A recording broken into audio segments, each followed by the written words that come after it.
frères et sœurs bien-aimés, bonjour.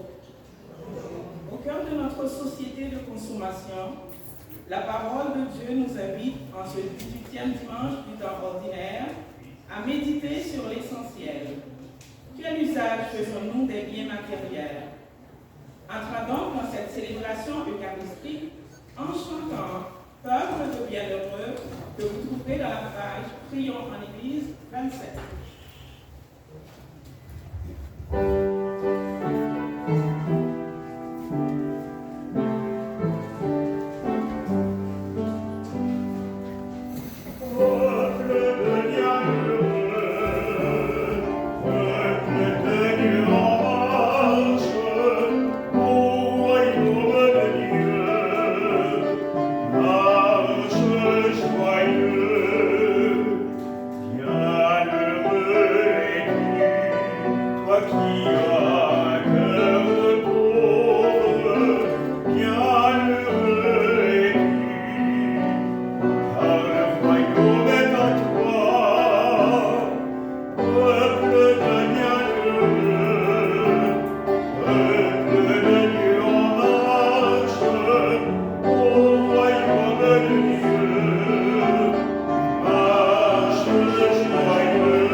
Au nom du Père, et du Fils, et du Saint-Esprit. Amen. Que le Seigneur Jésus, qui libère nos cœurs et nous rend capables de générosité, soit toujours avec vous. Et avec votre esprit. Nous sommes ressuscités avec le Christ, appelés à rechercher les réalités d'en haut. Reconnaissons que cela n'est pas toujours facile et confions-nous à la miséricorde de Dieu. Seigneur Jésus, envoyé pour nous aider à voir clair dans nos vies, prends pitié de nous, prends pitié de nous. Ô Christ, venu nous inviter à être riches en vue de Dieu, prends pitié de nous.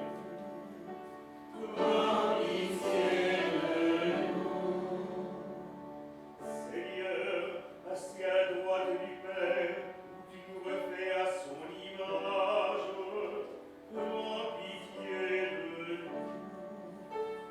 Prends pitié de nous.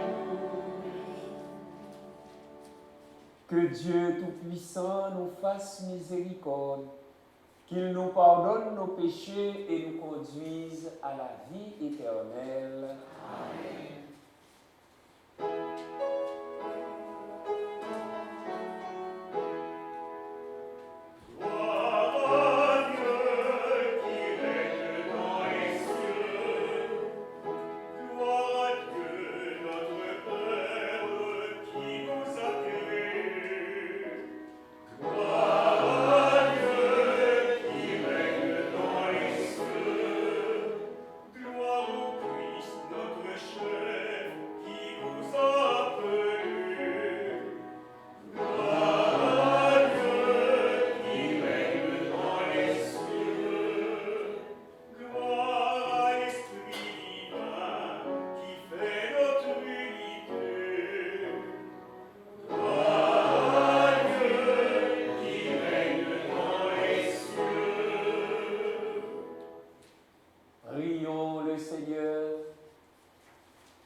Sois proche, Seigneur, de ceux qui te servent et montre à ceux qui t'implorent ton éternelle bonté. C'est leur fierté d'avoir en toi leur Créateur et leur guide. Restaure pour eux ta création et l'ayant renouvelée, protège-la. Par Jésus-Christ, ton Fils, notre Seigneur, qui vit et règne avec toi dans l'unité du Saint-Esprit, Dieu, pour les siècles des siècles. Amen.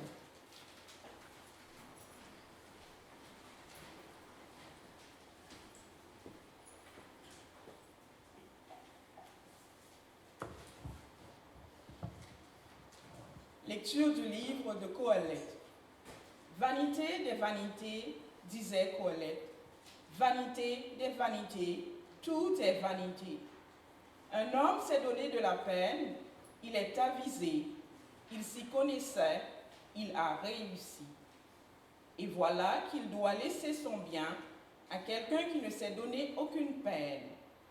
Cela aussi n'est que vanité, c'est un grand mal. En effet, que reste-t-il à l'homme de toute la peine et de tous les calculs pour lesquels il se fatigue sous le soleil? Tous ses jours sont autant de souffrances, ses occupations sont autant de tourments. Même la nuit, son cœur n'a pas de repos. Cela aussi n'est que vanité. Parole du Seigneur.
Lecture de la lettre de Saint Paul apôtre aux Colossiens.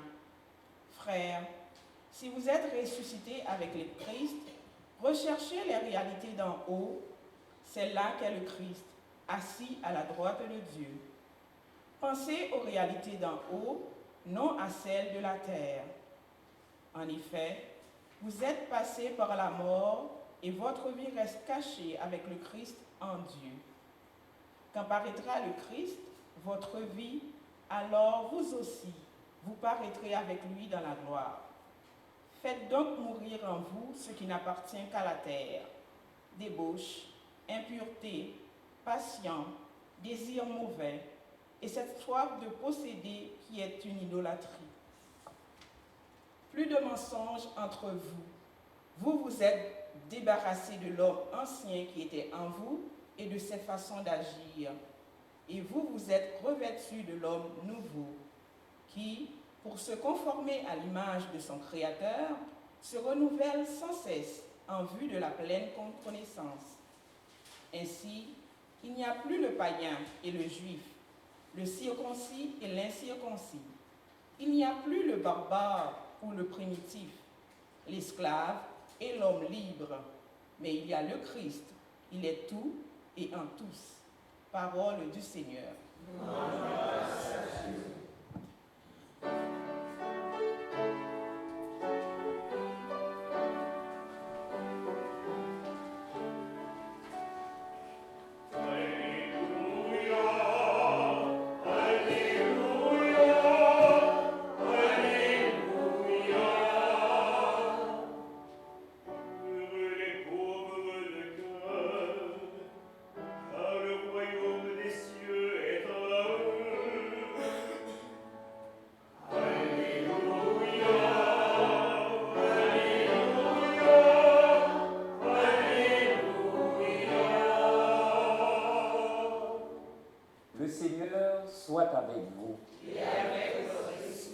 Évangile de Jésus-Christ selon saint Luc.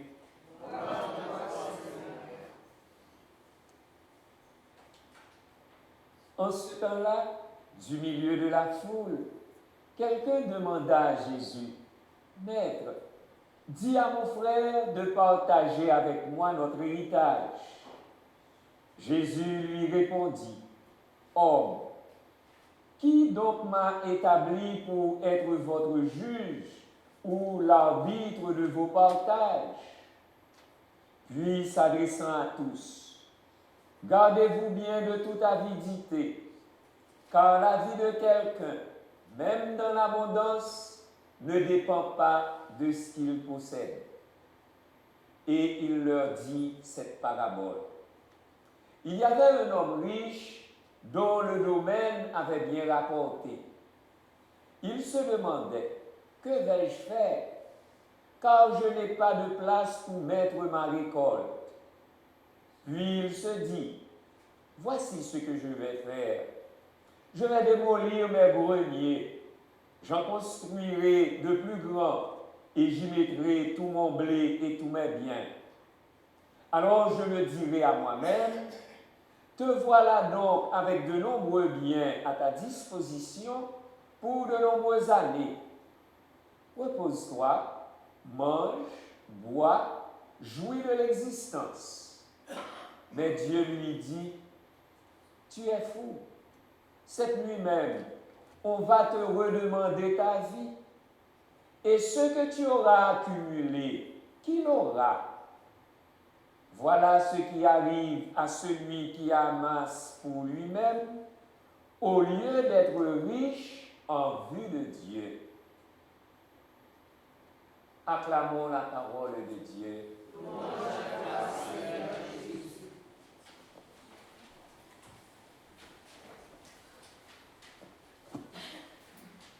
Poursuivant sa route vers Jérusalem, Jésus donne encore, en ce 18e dimanche du temps ordinaire de l'année liturgique C, ses enseignements aux disciples et à la foule sur le danger des richesses.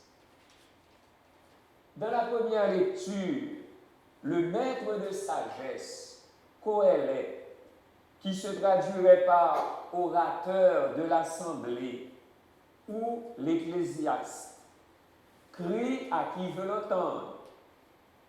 Vanité des vanités, tout est vanité. En effet, que reste-t-il à l'homme de toute la peine et de tous les calculs pour lesquels il se fatigue sous le soleil? Et que pour s'enrichir, même la nuit, son cœur n'a pas de repos. Cela aussi n'est que vanité. Jésus, à son tour, reprend dans l'Évangile cette question de l'Ecclésiaste. Et ce que tu auras accumulé, qui n'aura. L'évangéliste Luc est le seul à rapporter ce bref épisode de la parabole qui s'y rattache. Et si la demande de l'homme, Maître, dis à mon frère de partager avec moi notre héritage, devient comme un cri pour la justice. Homme, qui donc m'a établi pour être votre juge ou l'arbitre de vos partages? Que pensez alors de Jésus qui semble ici s'abstenir? Pour bien comprendre la démarche de cet homme qui, du milieu de la foule, s'adresse à Jésus, il faut savoir que, selon le droit juif d'alors, l'héritage des propriétés immobilières revenait tout entier au fils aîné, lui qui recevait également une double part des biens mobiliers. Cet homme doit être un fils cadet, dont le frère aîné a fait main basse sur tout le patrimoine, lui refusant la part qui lui revient. Pour obtenir son dû, il n'est pas étonnant qu'il s'adresse ainsi à celui qu'il appelle maître, car il était au courant et il était courant dans le judaïsme de présenter de tels litiges à l'arbitrage d'un rabbin. Il s'agit bien d'une injustice à réparer. Or, Jésus semble se dérober. À noter aussi que Jésus, généralement, ne répond pas à ce qu'on lui demandait. Mais il en saisit l'occasion pour donner un enseignement d'un autre style, comme ici, une mise en garde contre l'avidité. Gardez-vous de toute avidité, car la vie de quelqu'un, même dans l'abondance, ne dépend pas de ce qu'il possède. Autrement dit, l'abondance des biens matériels ou l'accumulation de la richesse ne garantit ni la longueur de la vie, ni le bonheur. Le refus de prendre parti n'implique pas nécessairement de la part de Jésus indifférence ou mépris à l'égard de ses affaires d'argent. Simplement, ce n'est pas là son rôle ni sa mission. Car Jésus n'est ni un rabbin, ni un juge de paix. S'inspirant d'Exode chapitre 2, verset 14, au sujet de deux Hébreux qui s'empoignaient, et Moïse qui tentait de les séparer, s'était fait dire: qui t'a institué chef et juge sur nous? Jésus refuse froidement de résoudre nos problèmes à notre place. Il ne nie pas non plus les problèmes de justice et de droit, mais il nous met en garde contre le danger de nous tromper de but, de prendre le moyen pour la fin. Car il faut que les richesses de ce monde soient au service de l'homme et non pas l'homme au service de l'argent ou du profit. La seule valeur, c'est l'homme. La seule valeur, c'est nous. En effet, la vie vaut plus que la nourriture et le corps plus que le vêtement. Luc chapitre 12, verset 23. Et si la petite parabole de Jésus touche la fragilité des biens matériels, elle s'attarde à décrire les tracas du riche propriétaire, l'énergique et ambitieuse décision qu'il prend, son égoïsme jouisseur, car il ne fait que dialoguer avec lui-même. je vais faire, je vais démolir, j'en construirai. Alors je me dirai à moi-même, tout cela en oubliant son prochain. En fait, il est autosuffisant. Il est un autosatisfait et développe un sentiment de définitive sécurité. Mais Dieu lui dit, cette brusque intervention divine a pour effet de le récit d'opposer brutalement à la façon de voir du riche un autre point de vue qui est le seul vrai puisque celui de Dieu. Insensé, mot que le dictionnaire traduit par « tu es fou », comme pour dénoncer la vraie faute du riche, à savoir, vous ne pouvez pas servir à la fois Dieu et l'argent. Luc 16, 13. Cette nuit même, on va te redemander ta vie. Cette tournure impersonnelle avec le « on » est un des procédés classiques en monde juif pour éviter de prononcer le nom de Dieu. En effet, qui d'ailleurs pourrait redemander à l'homme, à nous, notre vie, sinon bien sûr celui qui la lui a donnée. Si ce n'est pas Dieu qui nous redemande notre vie, avons-nous encore autre chose? La parabole ne nous renseigne pas sur Dieu, mais plutôt sur le danger de chercher notre sécurité là où elle ne peut être, d'investir notre cœur dans des valeurs trompeuses. Car la richesse peut contribuer à notre bonheur, elle ne saurait nous offrir définitivement le véritable bonheur. La mort subite du riche n'est qu'un détail parabolique destiné à faire apparaître avec plus de force le caractère futile de son comportement. Au lieu d'amasser ainsi pour soi-même, conclut Jésus, il faut s'enrichir en vue de Dieu, ce qui peut signifier la recherche des vraies valeurs, de celles qui ont du prix aux yeux de Dieu. Jésus nous appelle donc à entrer dans une nouvelle perspective, être riche en vue de Dieu. Mais on pourrait aussi le traduire par s'enrichir auprès de Dieu.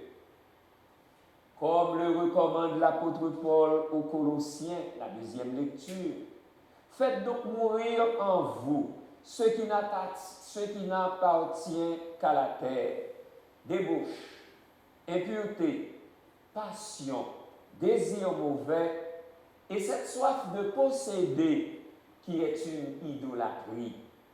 Plus de mensonges entre vous, etc. Frères et sœurs bien-aimés, en tant que baptisés, pourquoi hésiter à nous revêtir de l'homme nouveau, à nous revêtir de Jésus-Christ? Et ce que tu auras accumulé, qui l'aura? Frères et sœurs, où placer donc notre trésor?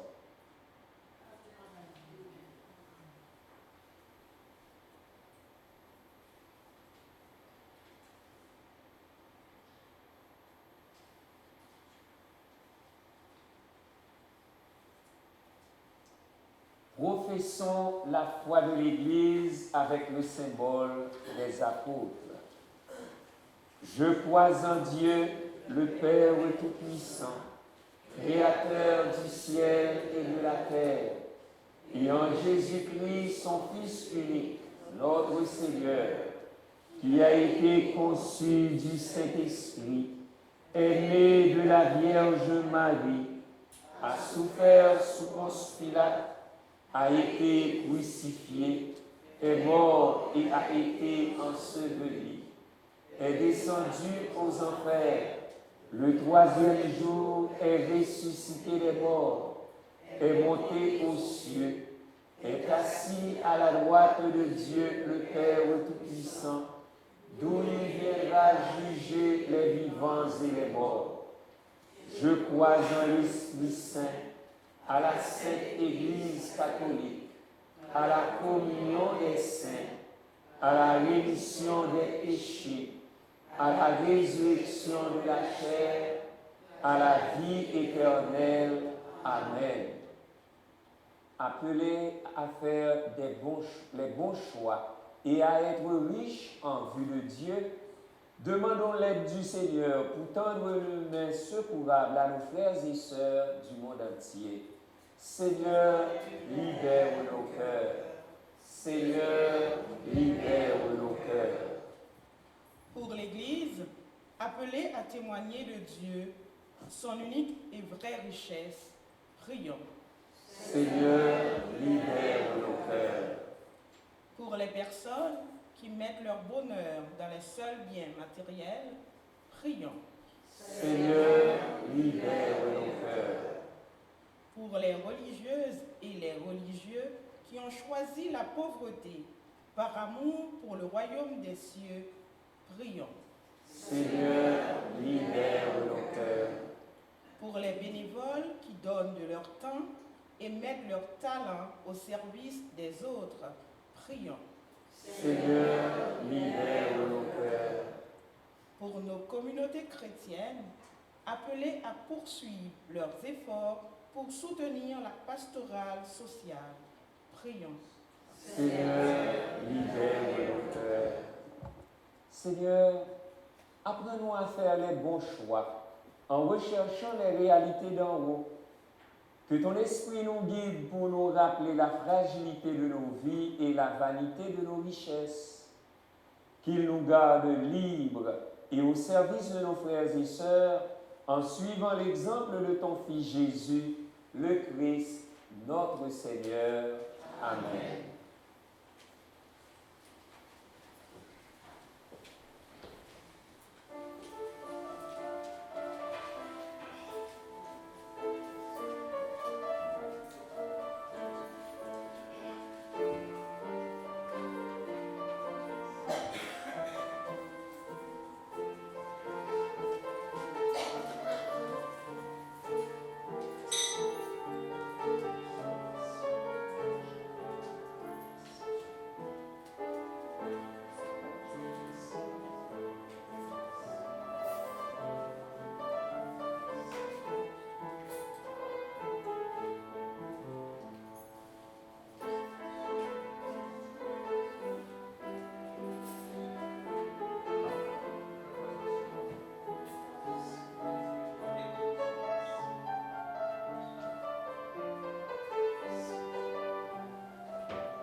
Prions ensemble au moment d'offrir le sacrifice de toute l'Église.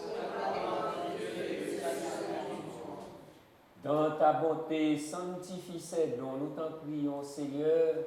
Accepte le sacrifice spirituel que nous t'offrons et fais de nous-mêmes une éternelle offrande pour toi par le Christ, notre Seigneur. Amen. Le Seigneur soit avec vous. Et avec votre esprit. Élevons notre cœur. Rendons grâce au Seigneur, notre Dieu. Vraiment, il est juste et bon pour ta gloire et notre salut, de t'offrir notre action de grâce toujours et en tout lieu. Seigneur, Père très saint, Dieu éternel et tout-puissant. Dans ta miséricorde, tu as tellement aimé le monde que tu nous as envoyé le Rédempteur. Tu l'as voulu à notre ressemblance en toutes choses, à l'exception du péché, afin d'aimer en nous ce que tu aimais en lui. Tes dons que nous avions perdus par la désobéissance du péché, nous les retrouvons par l'obéissance de ton Fils. C'est pourquoi, avec les anges et tous les saints, nous te louons, Seigneur, et nous exultons de joie en proclamant.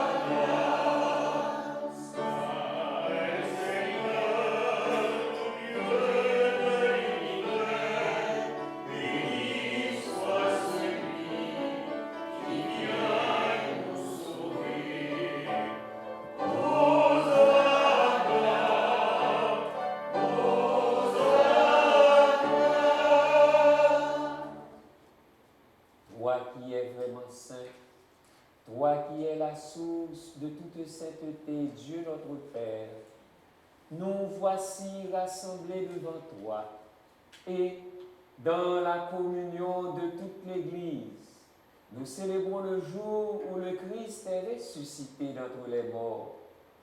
Par lui que tu as élevé à ta droite, nous te prions.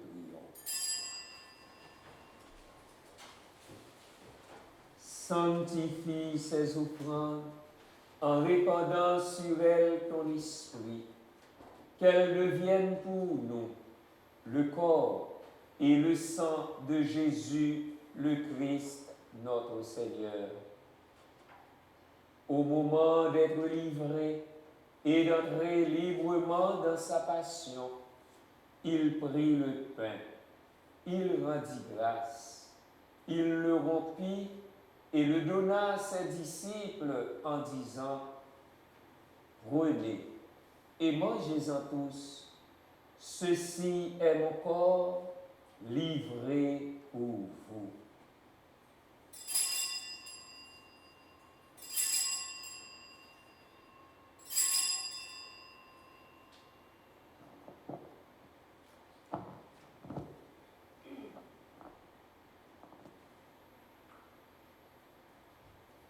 De même, après le repas, il prit la coupe.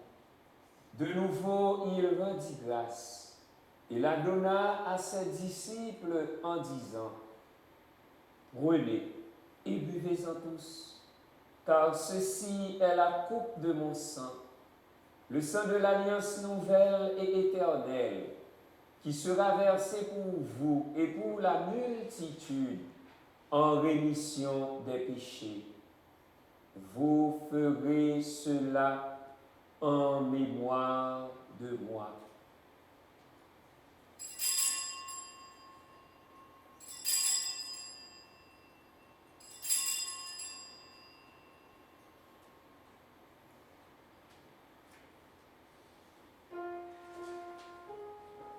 Il est grand le mystère de la foi. Nous annonçons ta mort, Seigneur Jésus. Nous proclamons ta résurrection. Nous attendons ta venue dans la gloire. En faisant ainsi mémoire de la mort et de la résurrection de ton Fils, nous t'offrons, Seigneur, le pain de la vie et la coupe du salut. Et nous te rendons grâce car tu nous as estimés dignes de nous tenir devant toi pour te servir. Humblement, nous te demandons qu'en ayant part au corps et au sang du Christ, nous soyons rassemblés par l'Esprit Saint en un seul corps. Souviens-toi, Seigneur, de ton Église répandue à travers le monde. Fais-la grandir de ta charité, en union avec notre pape Léon, notre évêque Christian et tous les évêques, les prêtres et les diacres. Souviens-toi aussi de nos frères et sœurs qui se sont endormis dans l'espérance de la résurrection. Souviens-toi de Annie Monsa. Et souviens-toi de ta miséricorde, de tous les défunts. Accueille-les dans la lumière de ton visage. Sur Guido Di Fuccia, sur Marjorie Montina, sur Antonio Junior Charles, sur Monique et Marie-Alix Franqueur, et sur nous tous enfin, nous implorons ta bonté. Permets qu'avec la Vierge Marie, la bienheureuse Mère de Dieu, avec Saint Joseph son époux, avec les apôtres, Saint Vincent de Paul et tous les saints qui ont fait ta joie au long des âges, nous ayons part à la vie éternelle et que nous chantions ta louange et ta gloire par ton Fils Jésus, le Christ. Par lui, avec lui et en lui. À toi, Dieu, le Père Tout-Puissant, dans l'unité du Saint-Esprit, tout honneur et toute gloire pour les siècles des siècles. Amen. Unis dans le même esprit, nous pouvons dire avec confiance la prière que nous avons reçue du Sauveur. Notre Père, qui es aux cieux, que ton nom soit sanctifié, que ton règne vienne, que ta volonté soit faite sur la terre comme au ciel. Donne-nous aujourd'hui notre pain de ce jour. Pardonne-nous nos offenses, comme nous pardonnons aussi à ceux qui nous ont offensés. Et ne nous laisse pas entrer en tentation, mais délivre-nous du mal. Délivre-nous de tout mal, Seigneur, et donne la paix à notre temps. Soutenus par ta miséricorde, nous serons libérés de tout péché, à l'abri de toute épreuve. Nous qui attendons que se réalise cette bienheureuse espérance, l'avènement de Jésus-Christ, notre Sauveur. Car c'est à toi qu'appartient.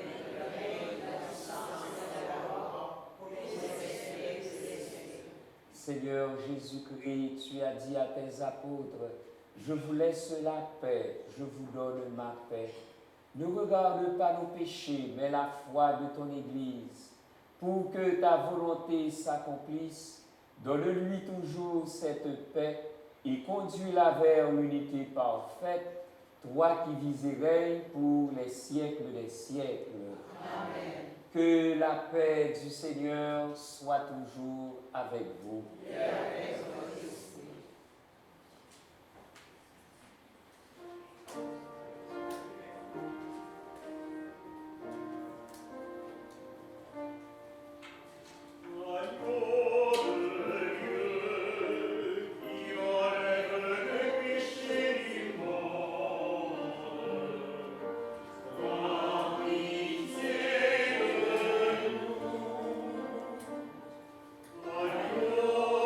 Dieu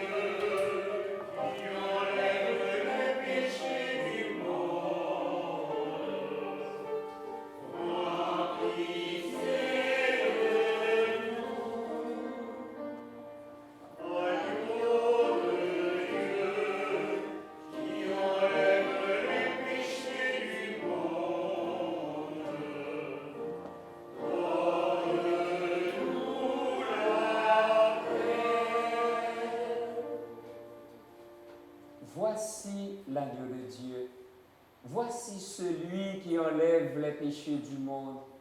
Heureux les invités au repas des noces de l'agneau. Seigneur, je ne suis pas digne de te recevoir, mais dis seulement une parole et je serai guéri.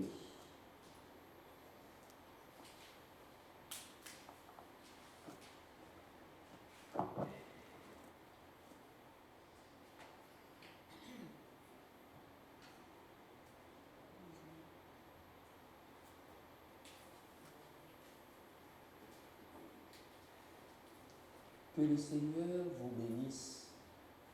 Allez maintenant distribuer le corps du Christ à vos frères et sœurs au nom du Père et du Fils et du Saint-Esprit.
Prions le Seigneur. Seigneur, entoure d'une constante protection ceux que tu as renouvelés par le don du ciel. Puisque tu ne cesses de les réconforter, rends-les dignes de la rédemption éternelle. Par le Christ, notre Seigneur. Amen. Alors, le dimanche 17 août prochain, de midi, après la messe de 11h jusqu'à 16h, il y aura sur la cour de l'église une pique-nique paroissiale. Alors, vous êtes invités. Vous êtes tous invités à célébrer l'été ensemble sur la cour de l'église. Merci à chacun et à chacune de vous pour votre présence, pour votre participation. Merci à notre chantre et à notre pianiste. Merci au sacristain. Merci à toute l'équipe pastorale qui nous a aidés à vivre cette Eucharistie. Le Seigneur soit avec vous. Et avec votre esprit. Que Dieu Tout-Puissant vous bénisse, le Père et le Fils et le Saint-Esprit. Amen. Allez dans la paix du Christ. Bon dimanche et bonne semaine. Merci à